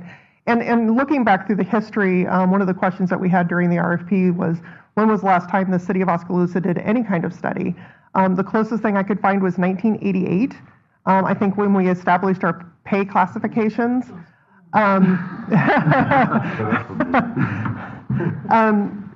So I think that's part of the issue here, and I would appreciate, regardless of which organization we go with, to be able to compare our positions apple to apples, not apples to oranges to bananas, because we can call for positions, but every city has that position that does something a little bit different. We have called around for comparables. It's hard to tell if the parks person who's being paid $50,000 a year is the same thing as our parks person. Are they doing the same job, same responsibilities? That's one of my concerns. Yeah. Are we gonna, is Sean's job really what Sean's job is? I mean, that's part of the process, that verification of their position. Their duties and the. Yeah, you know what I mean? You can call the parks, public, the city engineer can be running the city. I mean, it can be just different. Yeah. Right. Yeah. One thing I liked about the MGT is they were gonna collect like 15 to 20 cities, look at them and compare all of our positions to that, whereas the Evergreen, they had a different approach where they wouldn't specifically reach out to those cities. They use their own database that they have, and I'm like, that sounds like an average. I don't know. I wouldn't trust that data as much as I would with MGT. Again, I'm sure it probably works out fine, but I just think that one's better.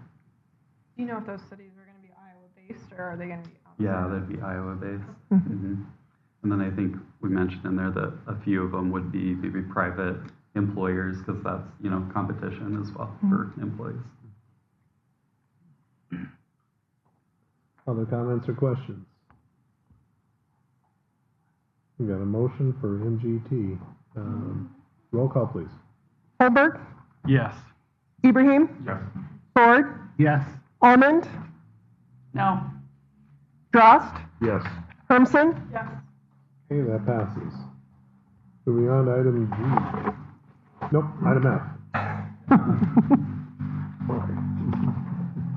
Okay, this is to consider resolution improving a contract for attracting hire onboarding software and related services with iSolved. Staff is proposing implementation of this software that does attracting, hiring, and then also onboarding to improve our recruitment and new employee onboarding processes. Currently, the hiring and onboarding activities are managed through manual processes that are time-consuming, and they do create inconsistencies in the process. Proposed system would provide a centralized platform for job postings, applicant tracking, hiring workflows, and onboarding of new employees. This allows staff to manage the hiring process more efficiently, improves communication with the applicants, and ensures a consistent onboarding experience for new hires. Implementing the software reduces administrative workload and enhances our overall efficiency. So the annual software subscription costs out is $7,560. In addition, there's a one-time implementation cost of $1,050. So the total initial investment for the system, $8,610. Staff is recommending approval of the item as presented. Do we have a motion of support? So moved. Second. Discussion. Sean, I'm curious, how many vacancies do we have right now? Let's see, 2 police officers. I think that's it for full-time, isn't it? Yeah, and then we're currently in the process of hiring seasonal as well. So the number of folks we'll be looking to hire in seasonal, how many folks would that be? It's anywhere from 30 to 40 pool, plus band employees as they come on during this, and plus parks, and Public Works also has some as well. Okay. So we would see this being used for all of our employees, seasonal, part-time, Correct. not just full-time. I could be a salesperson for ISOL because I used them before. I use them for hiring. And we looked at several different companies, but when I implemented it, in many cases, I was getting like 5 times the applicants I was before, because they automate the process of posting positions to different, there's so many different websites where you can post positions, and you can automate it all, so you post one position and it shoots out to everything, and then you just get more candidates, which is of course an important thing when you're looking to get, good people. The more people that you have come through, the better. It's also very helpful. It improves processes for HR in pretty significant ways, communicating with the candidates and the status of where they're at. The department heads have access. They can rate the applicants as it comes in. It's a really good system. I loved using it, actually. So For the onboarding process, is that mostly what you're talking about, the HR process? Are you looking to put in your, like, what the department heads need for their onboarding piece of it?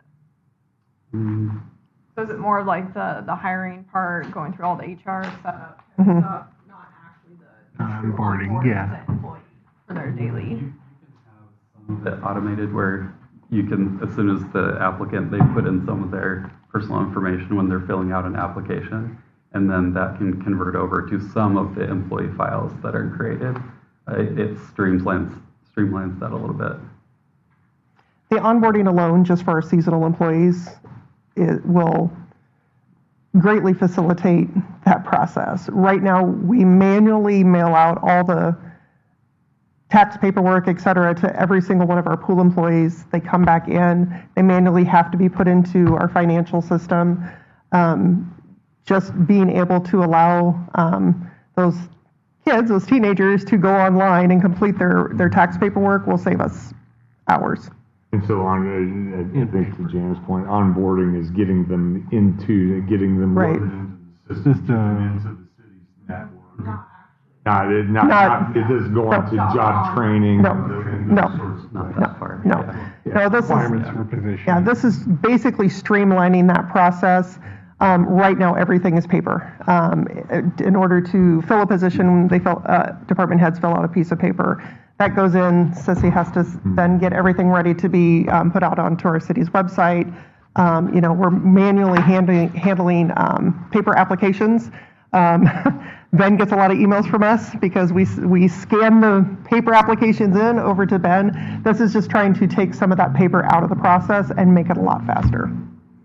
It's the time clock situation on a slightly smaller scale. Yes. It's about efficiency. We talk about staffing laws. We talk about watching budgets. We talk about all these things. I think it's just another way to get efficiencies with what we have. The question is, do we want people pushing this paper or systems handling it? I like. What are we, during that time, what is that expectation if this is going to reduce X amount of hours? Are we going to, I know the study, but is that what we're looking to, hey, we need to shift time elsewhere then, or? I think it's opening up just right now, just because of the sheer amount of paper that comes across Sissy's desk. She is always about a day behind on everything. We had a new officer start this morning. She was sitting with him for a half hour, 45 minutes during a payroll week. When she could be working on payroll, she was sitting with him, making sure that the paperwork was filled out. She'll have to get him into the system. That's another 2 to 3, 4 hours, depending on what the benefits are and how that all works. This could have been something that once he was hired, we could have sent that information out. They could have filled it out online. This will integrate with our financial system. So then basically it's just a matter of uploading it rather than sitting on a set of 20 screens trying to get that information into the system. And the new payroll, is that gonna do will those talk as well, or are they gonna be separate? Correct. Mm-hmm. Yep. So slowly but surely we're coming into the 21st century. Any other comments? Roll call, please. Ibrahim? Yes. Ford? Yes. Almond? Yes. Drost? Yes. Hermson? Yes. Holmberg? Yes. Okay, that passes. Item G. This is consider an ordinance amending chapter 17.04 having to do with zoning district regulations. It's the second reading. Oskaloosa adopted Plan Oski Comprehensive Plan in 2022 and a new zoning code in 2023.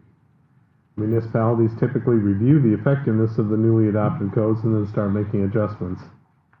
The P&Z Commission began a review in November, completed it in February. There's details available on the website. Section 1 is required by Iowa Senate File 592 that passed last year. The remaining is being recommended from property owners, city staff, planning and zoning commission, board of adjustment, and county supervisors. So what's required under Senate File 592? This has to do with accessory dwelling units, or ADUs.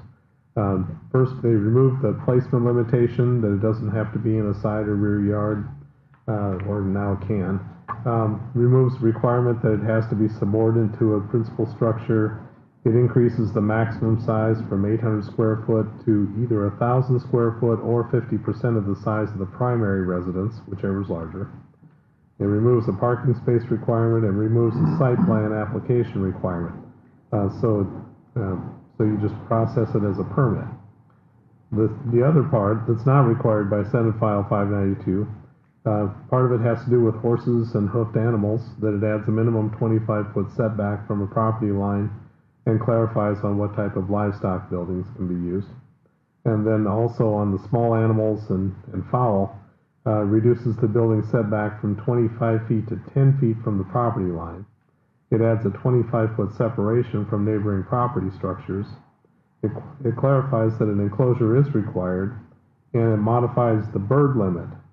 So instead of 1 per 2,000 square feet with no cap, it's now 4 birds plus 1 additional bird per 1,000 square feet of lot area over 4,000 square feet of up to a maximum of 12 birds. Animal raising, it eliminates the site plan application, so that's processed as a permit. And then as far as the residential accessory structures and rural residential districts, it allows it to be closer to the street than the principal building. It allows larger than the principal building, and it eliminates a 1,200 square foot maximum size, but retains a 30% of the maximum yard coverage. The R1 and R2 districts are identical, that they reduce the maximum height from 20 feet to 15 feet and increase the maximum size from 720 square foot to 1,024 square foot. So anyway, it's a lot of stuff to process, but it's also a lot of work that went into it. Do we have a motion of support for this second reading? So moved. Okay, any discussion? We talked about it a lot at the last meeting. Roll call, please. Sword? Yes. Almond? Yes. Drost? Yes. Hermson? Yes. Holmberg? Yes. Ibrahim? Yes. Okay, that passes. Item H. This is to consider a motion directing staff on a collaborative housing project. So staff has been communicating with Mike Fisher, the superintendent for the Oskaloosa Community School District, regarding a potential collaborative partnership to create more housing for the community. The school's building trade program typically constructs a new single-family home each year. but they currently have only 3 buildable lots remaining, and that's threatening the sustainability of the program. Staff reviewed some opportunities and think we found a collaborative project that would serve to meet the needs of both the City of Oskaloosa and the school district. Council approved the CIP currently has money allocated to a sewer replacement along North 3rd Street that's adjacent to Community Stadium. The project includes replacing a sanitary sewer main which currently passes underneath 5 homes that are in the 600 block of North 3rd. Originally, the plans for the project called for this section to be diverted into the sanitary sewer main along North 3rd Street, but during the design phase, that alternative was determined to be impractical because of the elevations involved. So the property immediately west of the houses belongs to the school district, and currently it's not buildable due to the existing sanitary and storm sewer infrastructure. So the city could expand the 3rd Street project to move the infrastructure northwards under I Avenue East. That would add 700 feet of additional sanitary sewer main, 700 feet of storm sewer main, and 900 feet of PCC concrete paving to the project. City could also undertake the construction of an approximate 300-foot extension of the North 2nd Street into the lot in order to facilitate more access into the property, and that would allow for a total of approximately 16 buildable lots, depending on the final configuration. Exact costs of the agreement depend on what bids are received, but we have the estimates. First off, the city would take on the following costs: $435,000 of additional costs to relocate the storm and sanitary only on the school lot, and then $510,000 in additional costs for the PCC pavement to construct I Avenue and construct a new cul-de-sac north of I Avenue. So the city would be in for $945,000. In return, the school district provides the following. It would deed the 14-acre parcel that is south of 3rd Avenue West to the city. That parcel could be used as a future developable lot or for other city purposes. Property is estimated to be worth $185,000. Direct payment to the city for a total amount of $400,000, and so that nets or totals up to $585,000. So there would be smaller items involved in the agreement from both parties. The exchange of existing alleys and right-of-way necessary for construction, that sort of thing. It would cost the city more than the school district, and generally results in the city subsidizing a new housing development. The proposal has the benefit that it would create a developable area for housing, which the city has identified as a major need. It also replaces dated sanitary and storm sewer infrastructure under the parcel with new materials, so that alleviates future concerns. It updates the existing chip seal surface on I Avenue East with a new PCC surface, and that generally requires less maintenance. And number 4 is the use of the school's property as a staging area during the construction would probably have the result of more favorable bids. School district, their benefit is the creation of 16 buildable lots on property that it already owns in a reasonable proximity to the high school. So staff is requesting a motion from council on if we should continue to negotiate with the school on this agreement, and if there's any specific terms the currently proposed agreement that the council would like staff to change. If the council agrees, then staff will present a 2080 agreement for approval at a future meeting. So staff is recommending the city council make a motion directing staff to negotiate the terms of a collaborative housing project with the Oskaloosa Community School District and on any specific terms of agreement the council would like to see. So, do we have a motion from council, first of all, to get into this negotiation? Second. Okay. Discussion. I would certainly like to see it more balanced. I understand what we're talking about and why we're interested in doing this and being in that kind of an arrangement. But I would like to see it more balanced.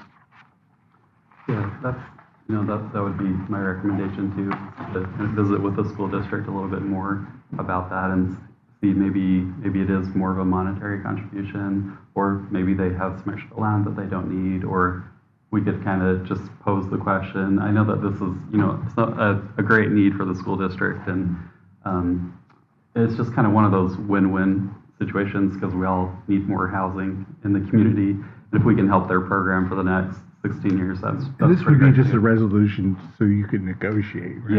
Yeah, just kind of bringing you up to speed and see the general feel for it. But I wonder if we could give Mike a few Yeah. minutes. Dr. Fisher, would you like to? Yeah, we have Dave Bauer, who's our building trades teacher. We also had a student who was going to come tonight, Caden, our student board member, but he had a golf or something. So thank you to the city staff. This city staff's been wonderful. I can't speak enough about Sean Metcalf and all the Seans, as we joke. We're on a last name basis at this point. We're in a bad spot. We've tried to find building trades lots. So, for example, the 3rd Street ground that he's talking about, we've tried to find developers over the year. Poor Bill and I have been to so many Suburbans showing people. The problem is what happens is, oh, would you like to develop this? We'd also like you to give us 10 of those lots. Well, with our high level estimates being concrete's at $1,100 a linear foot for utilities right now, we just don't have the money to do those types of things. It's hard for us to justify it with 40 kids a year. Well, we have roofs and things that need to be taken care of too. So we're trying to balance those priorities. We sent an email out here, so it's on our facility strategic plan that we're looking for is to hopefully secure around 20 lots for the next 20 years because it's getting really hard when we don't know where we're going to go. And he can address too, housing infill sounds great, but it's a lot harder than it sounds because, well, you have 15 kids' cars parked out front. I know. They don't like that. They also don't like teenagers tromping on their grass as we build in. So what we have found is having either corner lots or subdivision that we can dedicate for kids has been great. That March has been awesome, but it's full. We're thankful that we've got 1 lot in Fox Run right now, and then we're down to 2 lots at Webster, and we just bought a lot for $31,000, which isn't a bad price, but you start doing that 1 lot at a time, you don't know where you're going to be. It's expensive. So that's kind of the challenge we're looking at. So I just want to thank the city. We cold emailed everybody. We cold emailed you, University Park, Beacon, and the Mahaska County as the 4 entities saying, would you want to talk about discussions for partnerships? So I want to let everybody know we reached out to y'all, and 3 of you got back to us right away, which is awesome. So I'm in conversation with 2 of the other entities too. But Sean, this is how on the ball is. Not only did he get back to me, he also goes, I think I have an idea. And so we had a couple meetings presenting this. So again, we're very open to ideas, negotiations, different things. But we just want to be very transparent with the community, what we're doing and the things we're having. In fact, the 3rd Street ground that you guys are talking about, I'm already calling, because I live there, calling all my neighbors, saying, invite yourself in council. These are the things we're talking about, but we're very open, but we need to do something. Our goal is, because like you, we don't always sit on a pile of cash, and that's a case for us, especially with some of the property tax things that are coming through with the state. What we're hoping to do is pay it off. What we'll have to do is probably more like an interfund loan that we'll pay it off out of one of our cash balances, and then Dave is going to make us money every year. We pay that fund back from the building trades program. So that way we can also justify our community of like, why are you spending this, a 6-figure amount on a program? But here's the thing, we can't lose this program. It provides housing. It's so powerful for kids. It's just a benefit for everything. I live in one of the houses, so we want to keep doing that. So we're just very thankful you're having the conversation. Dave, things you want to add about it? Well, I mean, we need Mike Rowe here tonight. Yeah. So, we're just going to continue on to work towards improving the skills gap, and we've added. He's too nice. We had state champions last year in building trades. We were close this year. We'll be back next year. Yeah, so, you bet. We had a state competition called Skills USA, which was really cool. Yeah, it's a neat opportunity for kids. But we've built houses every year since 2003, other than 1 year where we worked on the softball complex. So we've added a lot of tax base to the community, a lot of improved housing to the community, and a project like this would allow us to continue to keep adding those houses. Hey, do we just do Oskaloosa kids, or is there other kids from different? We have had kids. Okay, I was thinking. Okay. From Eddyville and North Mahaska. We also see this as a way to hopefully get more kids open enroll because it's a unique program. I will say, Public Christian's program came down. We were affiliated with that. We were just in the same neighborhood for a few days. Well, Officer Rogers is gone, but it's right next door to him. So. And so it talks about the proximity to the high school, and then the types of houses that would be built, I assume, would be similar to the other houses surrounding that neighborhood. So I'm assuming we wouldn't be talking houses like what are being built in Fox Run, for example. I don't see us building a house like we're building this year on those lots. The house is really nice, Dave. It is I've nice. told you that before, but that is a really nice house. Yeah. The vision in our vision culture in the board was always that they envisioned this would be like a house that teachers could buy, right? Well, you'll have, like the last 4 years, teachers have been the runner-up 3 times because these houses are so desirable. We're really excited. We did sell the 2 teachers last year, so that was exciting. But we're selling student-built houses nearly the $400,000 price point. That's a testament to our kids, the quality they do. It's also a testament to the housing shortage that we have. We've also talked about too, down the road, do we do duplexes? He had a great idea. Maybe the afternoon class competes against the morning class. We built 2 houses. So we could see that down there. We're also invested. We're having conversations in our long range. Bill and I are working on a 5-year long range strategic plan for facilities for our organization. Can't give enough shout out to Bill. We had a 5-year plan. He nailed it all in 4 years. So I don't know how we got that done in 4 years, but Bill Allman doesn't slow down. So we're working on our next 5-year plan as well. And one of those is improvements to our old community stadium, because it's going to need some work. Even though we have 2 stadiums now, all of our junior high, JV practices, band practices, so we need to do some improvements there. We're also looking, could we improve the neighborhood too? We own some other lots where, as properties come open, is there a chance that maybe we purchase them? As you can see, there's some houses adjacent to, not this ground, but earlier, if you go back to where the stadium location is, for example, the laser pointer. Scroll down a little bit. I'll point to it here if I can. Yeah. There's a house, I think. Yeah, right there at the top, that corner lot where the green yellow line goes through, right there on the corner. We actually own that lot. And then there's some other houses that are stretched down there, including one that one time said it was a free house. It was not free. Oh, yeah. We've talked to the board about, do we budget money potentially to buy some of those properties they come open, so we could put it in fill in different things as well. And so we're also looking at how can we help improve the neighborhood. I think that's a great. I have a question for Sean Murphy. Where would this potentially fall within our CIP plan if we were to take on something like this? Yeah, so the budgeting for this is complicated in some ways. Probably I would have to look at partially delaying a sanitary project of a future year. Essentially, I would hope to keep this on for next fiscal year is when it's planned for to start. With the scope of what this project would turn into, could potentially see it becoming a 2 fiscal year project. It is quite large in scope. The 3rd Street project on its own is pretty complicated. It's pretty deep sewer. There's some challenges. So that's probably where it would end up. And that would cover the sanitary part. The storm, probably I think right now the storm we're a little bit underutilizing because of the changes we've made to the stormwater ERUs. So I think potentially that already may fit in the budget. I'd potentially have to push a project around or something like that. The pavement would probably be the most challenging part, and I would anticipate that most of what we would be wanting from the school would go to the pavement portions. Because I don't, especially, I Avenue East, I can justify reconstructing that under sanitary sewers with PCC, because if we're digging it up, then we have to replace it with something. Building a new cul-de-sac, I can't tell anyone that I'm going to use their stormwater or their sanitary sewer fee to build a brand new cul-de-sac. I don't feel Yeah.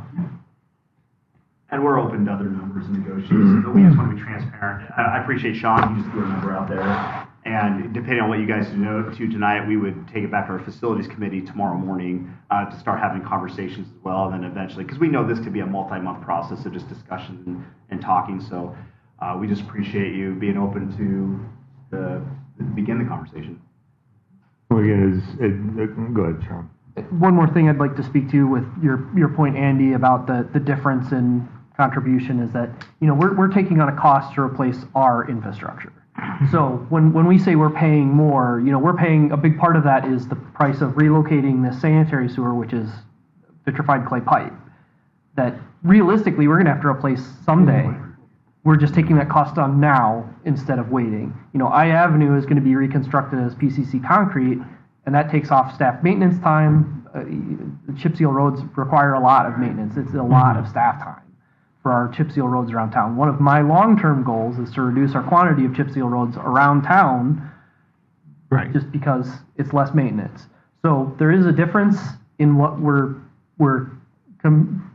contributing, but we're also we're kind of paying ourselves that money in that we're replacing our own infrastructure. And we're potentially getting more tax base, right, from the housing. I wonder if we could pull up the other map that you had there just to talk about that other parcel, the 14 acres on 3rd Avenue.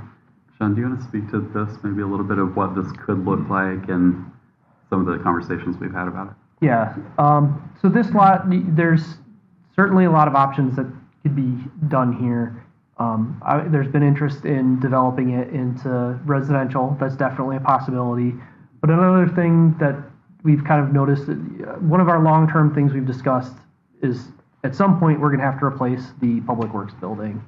And given especially this is proximity to the brush dump, the amount of land that's available, it could be a property that we utilize in that way. And even if we utilize it, even if we don't do that right away, if we're holding this land, that we have it available to be able to do that, maybe we change the operations at the brush dump in some way to use it. And potentially we could do both. We could split off part of the parcel for use as our public works and part of it as a new residential subdivision and make that work.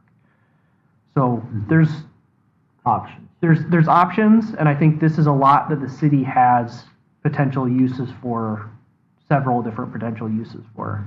Dave Bauer actually has designs for development on there. One's a horseshoe, and I think two are cul-de-sacs and different things as well. We've tried to market it to developers. I think it's just been challenging because topography, there's going to have to be some work there. And on top of it, just concrete's expensive. I will say it is all in the city limits because about 3 years ago we annexed it all in. So all that property is within the city of Oskaloosa. And a nice, if we own this as well, just the opportunity to be able to talk to different developers and say the city owns this property. It makes it seem like we could probably develop that sooner than in the case of the school district owning it. And also I could see it being like a TIF sort of deal where we help with building out some of the infrastructure of the street, and that could be part of TIF. I think a couple of things. Number one, with budgets and property tax reform and all those things, we've had a lot of conversations about, in order to do development, in order to do projects, we need public-public partnerships. We need private-public partnerships. This is one way that we can move down that road to move the city forward. I also go back to think about a conversation with both Dave and Mike at different times. The school is not in the business of development. That's not what you do. I mean, again, I know you've talked about building your own, building your own cul-de-sac, putting your own street in. It's $500,000 ballpark figures that you've talked about before. That's not what you do. It's just like it's hard for us to pave somebody to put a new cul-de-sac in with somebody's stormwater sewer charges. It's hard for you to build a cul-de-sac when you got to educate your kids. The child rep facilities money, we intake about $4 million annually between sales tax and our local property tax levy. What we have to do is look at impact divided by kids, right? And so when we take 500,000 divided by our building trades kids, that's different than, for example, we need to put a new playground on the east side of the elementary, right? That literally will have 500 to 600 kids on it every day. And so that's what gets challenging of those things. So that's why we've really looked at it to the community is, can we get a number that if we have to front the money, we do that, but we can legitimately say building trades is really kind of paying their own way in a way as well. But I totally get it, Andy. It's got to make sense to your constituents too. But it is the dilemma we've run into. There was a wise man who once said that there will never be houses built on that property. So I just wonder if the city could prove everybody wrong. We just can't, because every time I bring a developer on, this seems like a great idea. We have 10 lots, we never hear back from them. They don't want to develop infrastructure and give us things, and that's been the challenge. I think there's a deal to be had there. Yeah. The other two things I was thinking of, and Sean and I have talked about it, is that in the development world, developers seem to always want land. What is the city? The city is land poor, as in that we don't own any. And so this gives us an opportunity, whether it's for a new public works, something, a city-owned facility or a development opportunity. It gives us options. And I think the other thing is we talk about different things to consider. And the fair, I'll say the fairness of getting the numbers closer to each other. there is a nice little parcel of land just west of the northeast sewer plant that the school owns. I think that would be, and I'm not talking about the 143 acres that we've had issues with discussing before, but I think it's 5 or 10 acres right there that, again, talking about our projects and such, that seems to be something else that we could potentially add into the discussion. I do think there's a really great kicker on this ground that I've always saw, and that is Suffolk Road. It's in the county, right? But if that were to be paved, or dare I say even chip sealed, right? With as many people who have commuting to Roll Screen and commuting to John Deere's and commuting to Vermeer, that would be a great place. If houses were there, they could get off at coal mine right there at Walmart, turn, come back, and boom, be at their houses. So I think there's something to be said, especially for a certain demographic there. Of course, you know, because I don't know, people try to avoid that light there at, not M Street, what is that, L? Right. So I think there's something to be had there. A lot of people use it anyway. I don't, because I'm 8 over 10 about my truck getting dusty. But it is a busy road. So. It's a busy road. Okay. Other questions for Dr. Fisher? I want to make a comment. I really appreciate working with Mike and his staff. They're just so easy to work with, and just collaborating on these sorts of ideas, I think, is the goal. You know, we're trying to do this as much as possible. So I really appreciate you guys. We partnered with the water department. I know that's, you know, adjacent to you guys. That was fun. I mean, 3 months we had a new water tower built, and now we have free hookups for our building trades program, which is great. So we want to continue to partner, because I know when people pay their taxes, they're not saying, well, this goes here, this goes here. They just house it a better community. And so if we can be better stewards of the resources by partnering together, we appreciate it. So thanks for considering. Very good. Yeah, thank you. So we do have a motion to get into negotiation. Other comments? Roll call, please. Almond? Yes. Drost? Yes. Hermson? Yes. Holmberg? Yes. Ibrahim? Yes. Sword? Yes.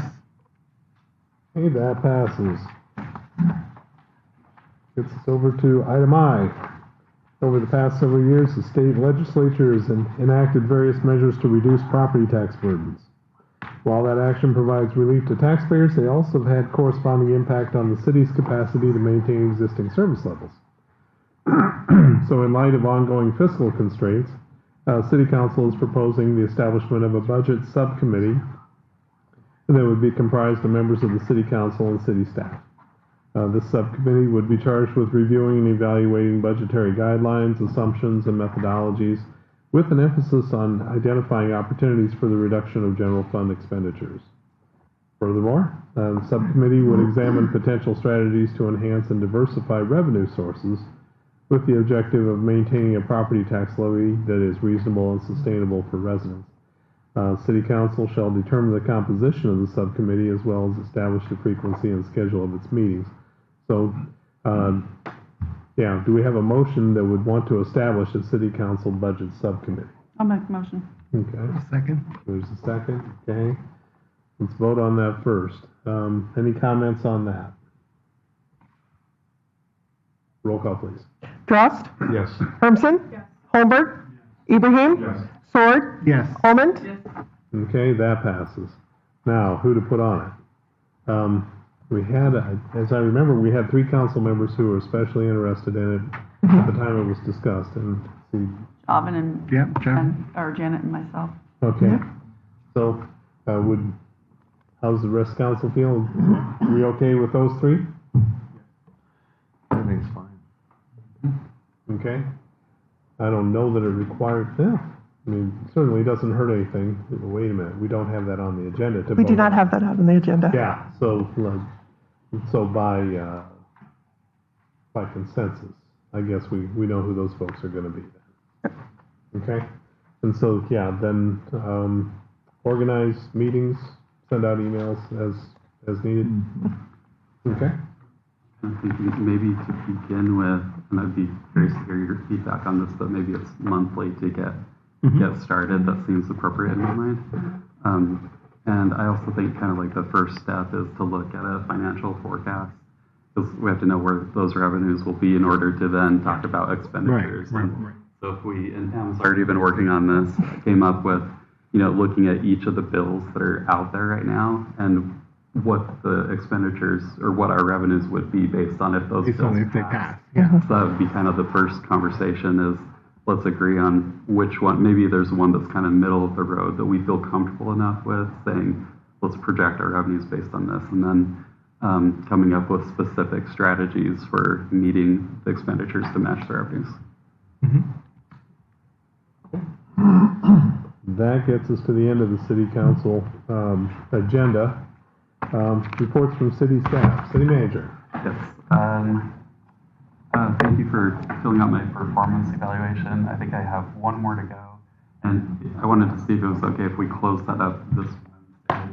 And then we could probably get results to everyone on Friday and then get it on the next council meeting if that works. And then one other thing, as we're having a lot of conversations about the wastewater treatment plant and as we get into bidding and all of that, I think I wanted to see if there's interest with the council if we were to set up a couple of different tours where you could go, 'cause I don't know about you, but visual learning and just go inside the building that we have there, take a look at it, just ask questions. I feel like there would be some value if we set that up. Would you guys all be kind of in the nods that that would be good? Okay, so and it wouldn't necessarily have to be like a study session. We can just set it up where we can find the time that works good for everyone. Different. So. Okay. City clerk. Just everybody be aware of all the different bills that are circulating the House and the Senate at this time.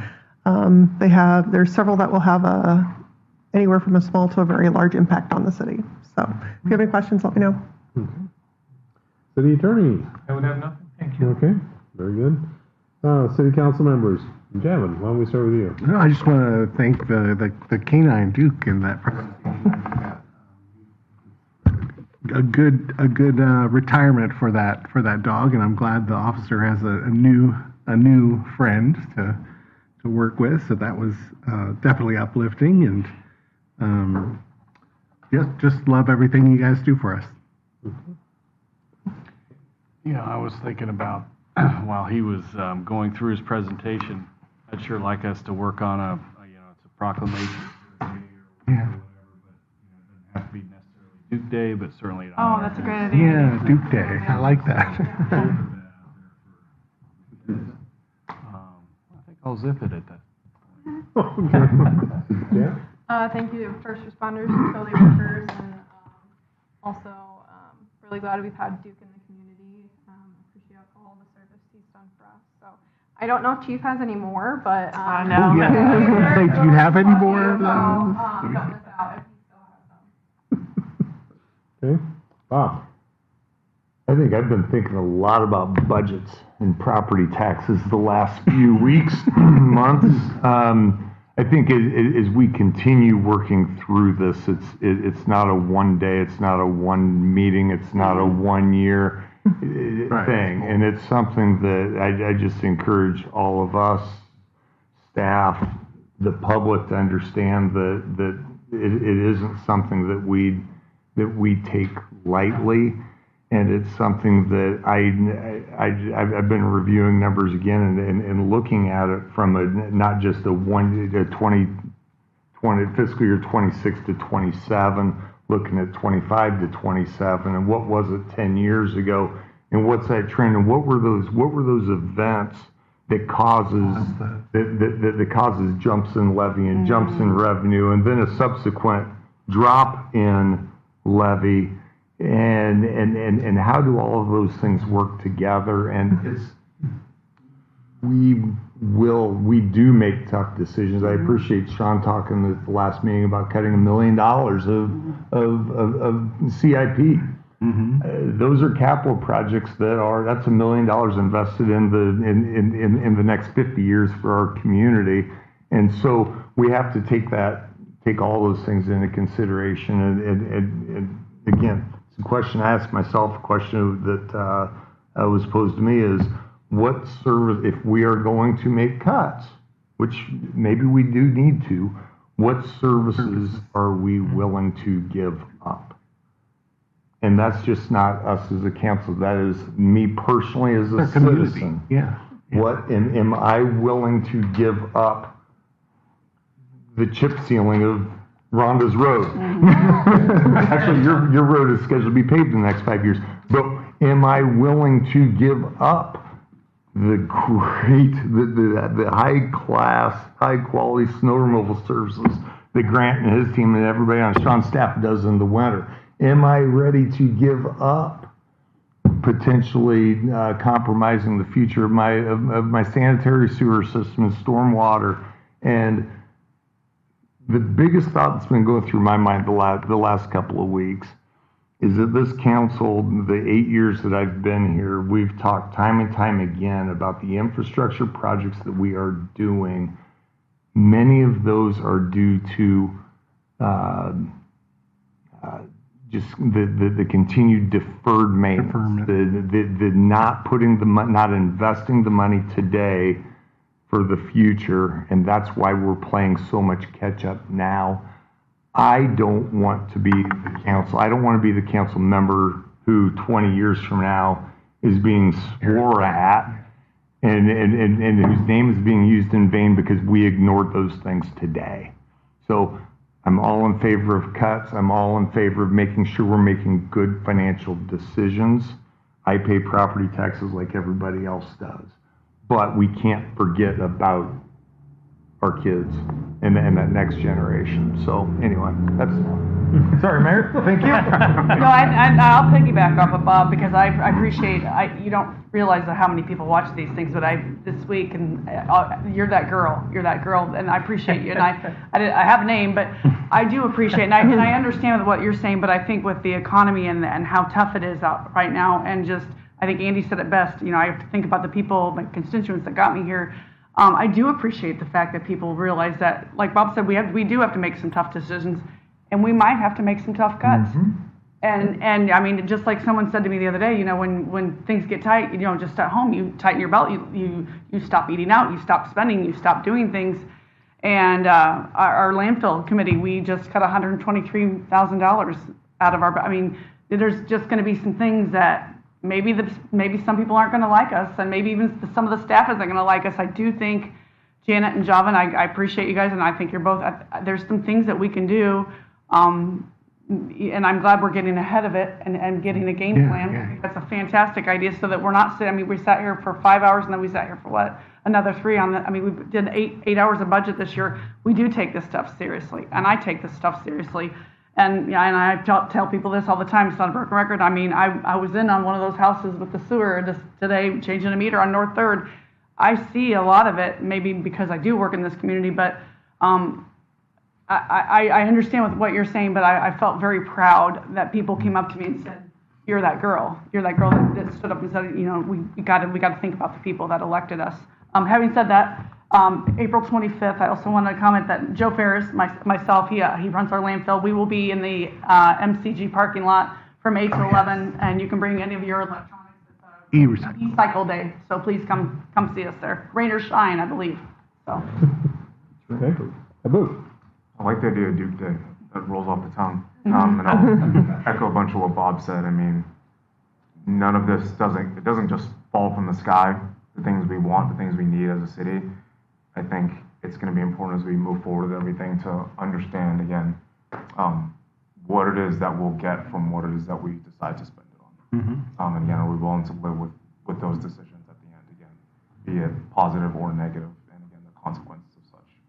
Consequences or just what happens after. Okay, very good. And I just wanted to reiterate what the city manager mentioned is that we've got all the performance reviews of him done, save one. So if you're that one, you have until Wednesday to get it in. By this weekend. Come on, it's done. Number one.